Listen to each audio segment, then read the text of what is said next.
guys, it's Morgan and welcome back to my channel.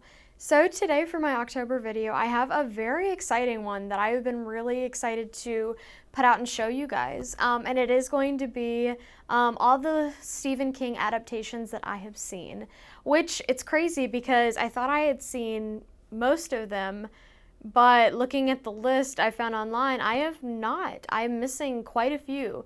So feel free to yell at me, like in the comments, and tell me certain ones that I didn't put on this list that I absolutely need to watch.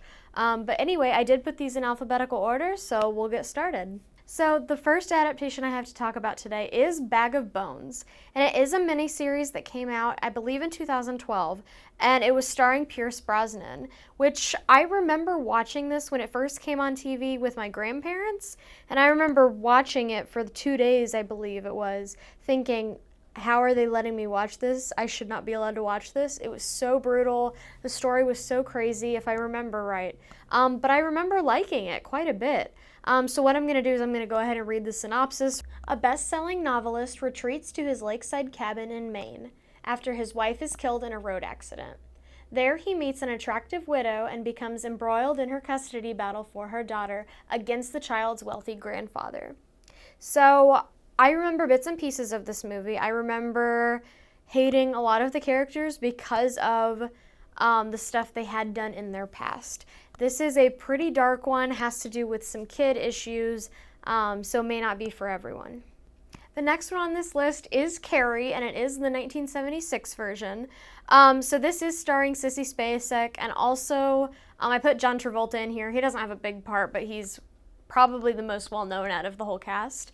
But I really enjoyed this movie. This is one of my favorite Stephen King adaptations I have seen. I do enjoy it better than the new version, which I also have on this list.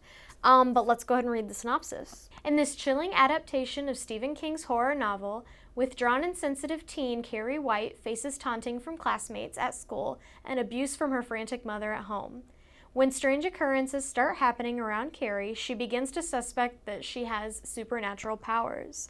So this movie was pretty crazy, and it's been, I don't want to say spoofed, but like a lot of people have referenced this movie, like in other movies.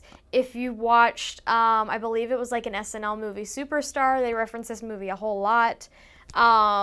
It's a big movie, and I think it did really well for me, and I don't know, I just really like the story of it. So the next one on this list is the 2013 version of Carrie, which is starring Chloe Grace Moretz and also Julianne Moore. And I have to point out, they did really good acting. I loved the acting, and I don't know why. I guess I just wasn't drawn to this version. I don't know if it's because I loved the old version so much that I didn't give it an open mind. But this one just fell short for me. And I liked the changes they made, like toward the end of the movie and little things here and there that they changed. I enjoyed. It's on this list. That's all I have to say. So the next adaptation I have on my list is the 1984 version of Children of the Corn, and I have talked about this several times on my channel. It is starring Linda Hamilton, which most of you guys might know her from the Terminator franchise. She's in, I want to say all of them, even the new one that's about to come out, but she does really good in this movie. As physician Bert Stanton and his girlfriend Vicky drive across the Midwest to his new job, their trip comes to a sudden halt when they encounter the body of a murdered boy in the road. In trying to contact the authorities, Bert and Vicky wander into a small town populated only by children, followers of sinister young preacher Isaac Kroner. So this movie is one of those that it took me a few times to watch it and like really appreciate it because it is hella creepy. You're going to be creeped out. It's creepy kids. I've talked about this before. One of the scariest things in movies to me is creepy kids. And this movie it really does it for me. So moving on to a little bit of a different adaptation, I did put Creepshow. And this is like an anthology film full of mini short films. And it did come out in 1982. So this film is one that I used to watch with my dad. He actually gave me his DVD copy. I'd never heard of it because it was so much older than I was. but I really enjoyed it. And it's funny, Stephen King actually does act in it as well in one of the short stories. A compendium of 5 short but terrifying tales contained within a single full-length feature, this film conjures scares from traditional boogeymen and portraits of doom. In one story, a monster escapes from its holding cell. Another focuses on a husband with creative way of getting back at his cheating wife, and other stories concern a rural man and a visitor from outer space, and a homeowner with a bug problem and a boozing corpse. So I did want to add, some of these short films were not my favorite. I did like most of them though. Like, the acting was good. This is cheesy, obviously. But I did want to say that some of the stories were based on Stephen King short stories called, I believe it was The Crate and then also Weeds. So those are kind of the adaptations in here. And I want to say the rest of the stories are like original works from Stephen King. So the next movie I'm going to talk about is Gerald's Game, and it did come out pretty recently. I believe it was 2017, and I did watch it on Netflix. I believe it was a Netflix original movie that they created. A woman accidentally kills her husband during a kinky game. Handcuffed to her bed with no hope of rescue, she begins hearing voices and seeing strange visions. So I liked this movie a lot. It was pretty interesting to me. I was not a fan of the twist. It made it a little more supernatural than I was hoping for. It was pretty terrifying to me up until the big twist happens, and you won't know until you watch it because it's really hard to talk about it without giving it away. But it does take a turn, and it gets pretty interesting for a while. This would be just so awful to be linked to your husband while he's dead on top of you. That's just crazy. Anyway, but I highly recommend it. So the next adaptation I have on this list is It, the 1990 miniseries. And it is starring people such as Tim Curry, and then also Seth Green makes an appearance in it. He has a small part playing Richie Tozier as a kid, but I thought that was pretty interesting. In 1960, 7 preteen outcasts fight an evil demon that poses as a child-killing clown. 30 years later, they reunite to stop the demon once and for all when it returns to their hometown. So this movie was pretty good for the time, I believe. I was more of a fan of the childhood side of the story than the adult side. I'm not sure if it was the acting or the script, but I mean, all the acting seemed to be pretty good, and I enjoyed the story a lot. I do not prefer this one to the new versions of It, but it definitely has a place in my heart. So moving on to the new version of It. The first one I have to talk about is It Chapter 1, which did come out in 2017. And it stars Bill Skarsgård as Pennywise, but also has this amazing cast of kids. I could not have picked better kids to be in this. I loved It Chapter 1 so much. Probably my favorite of the 3 It movies that have come out. And this movie, Chapter 1, is the first half of the story. So it does take place with the kids in Derry finding out that Pennywise is real, and the first battle scene they have with Pennywise. So moving on to the second part of It. So It Chapter 2, that did come out this year, 2019. And it did star big celebrities, like huge celebrities, such as James McAvoy, Jessica Chastain, and also surprisingly Bill Hader was in this, which I was kind of surprised to see him on there. Wasn't sure how that was going to go. I love Bill Hader, but not for this serious scene. But he surprised me. Like, he might have been one of my favorites in this movie. He did such a good job. And the acting was flawless. But something fell short, and I do not understand if it's because the storyline after they're adults just isn't my favorite. I mean, they're battling their personal demons from when they're kids, and it just, I don't know.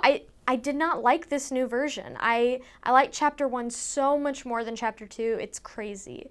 But I still recommend all of the It franchise to you. So the next Stephen King adaptation I have to talk about today is Pet Sematary, and so we're starting off with the 1989 version of Pet Sematary. Dr. Lewis Creed moves his family to Maine, where he meets a friendly local neighbor named Judd Crandall.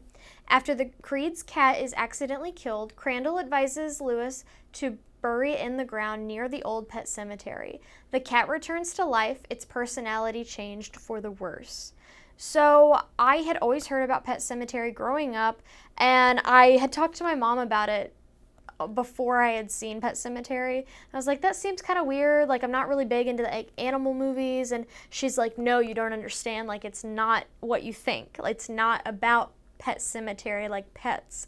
And I did not understand it until I watched this movie.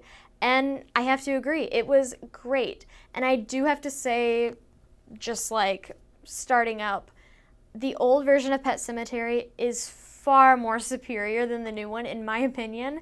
I didn't really like the new one, but we'll talk about that in a minute. I loved the story of the old Pet Sematary before they kind of changed it around in the new one. I highly, highly, highly recommend this to you. So now moving to the 2019 version of Pet Sematary. This does star big name actors like Jason Clarke and also John Lithgow. So I thought the acting was okay. I am not a huge fan of Jason Clarke in his movies. I know that kind of sucks because he's becoming pretty big in the horror community. But this movie just didn't do it for me. I've talked about it, I believe, in another video I posted recently. This movie kind of piggybacked off the old Pet Sematary, and if you would not have known the storyline, you would have been completely confused, I feel like. And also, they changed little things here and there. And unfortunately, those changes were not for the better, in my opinion. I much prefer what happens in the old Pet Sematary than what they changed to happen in the new one. But nonetheless, I still recommend that you guys need to watch it because it is definitely a good, like, newer version. It's not as outdated, obviously. So the next adaptation on this list is one that is not necessarily a scary one, but it is a great coming-of-age film. So it is Stand By Me, and this did come out in 1986 and is starring people like River Phoenix and Corey Feldman. So this story was also an adaptation from the short story of Stephen King called The Body. After learning that a stranger has been accidentally killed near their rural homes, 4 Oregon boys decide to go see the body. On the way, Gordy LeChance, Vern Tessio, Chris Chambers, and Teddy Duchamp encounter a mean junkman and a marsh full of leeches as they learn more about one another and their very different home lives. Just a lark at first, the boys' adventure evolves into a defining event in their lives. So I grew up watching this movie. I think it is a great movie. I really don't have much else to say about it other than I believe everybody needs to see it at least once in their lives. So the next adaptation on this list is another film, and it is The Green Mile, which did come out in 1999 and is starring people like Michael Clark Duncan and Tom Hanks. Paul Edgecombe walked the mile with a variety of cons. He had never encountered someone like John Coffey, a massive black man convicted of brutally killing a pair of young sisters. Coffey had the size and strength to kill anyone, but not the demeanor. Beyond his simple, naive nature and fear of the dark, Coffey seemed to possess a prodigious supernatural gift. Paul began to question whether Coffey was truly guilty of murdering the 2 young girls. So I had always heard of this movie and at first had no idea that it was a Stephen King adaptation. But this is a fantastic movie, and I don't know why I didn't see it sooner. My husband liked it. My whole family talks about it. It is very, very sad, and I find myself crying a lot every time I watch it, but I do highly recommend it. So the next adaptation on this list is no stranger to the public eye, and it is The Shining, which came out in 1980 and is starring Jack Nicholson and Shelley Duvall. So this movie has been widespread talked about all the time. I've talked about it on my channel before. Very, very popular, but here is the synopsis in case you don't know about the story. Jack Torrance becomes winter caretaker at the isolated Overlook Hotel in Colorado, hoping to cure his writer's block. He settles in along with his wife Wendy and his son Danny, who is plagued by psychic premonitions. So this film is a great watch, especially if you are preparing to watch Dr. Sleep that's coming out in November. That's the sequel to this. I highly recommend the entire storyline. I think it's fantastic. So another adaptation on this list is Thinner, and it did come out in 1996. So I did watch this as a younger kid, and I did not like it. But I did rewatch it not too long ago when I was an adult now. And I do really like the story. It is cheesy. From the time it came out. It's definitely a cheesy acting story, but I do really like it. Billy Halleck is an obese lawyer who accidentally hits a gypsy with his car. Given Halleck's influence in town and a general prejudice against gypsies, he manages to brush the incident under the rug. However, the victim's father places a curse on the heavyset man. He starts to lose weight at an alarming rate. So this movie is pretty creepy, and the idea of it is pretty creepy. I don't have much to say. It's pretty self-explanatory, but I do recommend it. So the last adaptation on my list of Stephen King adaptations might be one of my favorites and also one of the first ones I ever saw. And it is 1408, which did come out in 2007 and is starring John Cusack and Samuel L. Jackson. Mike Insland is a successful author who enjoys worldwide acclaim, debunking supernatural phenomena, before he checks into the Dolphin Hotel, that is.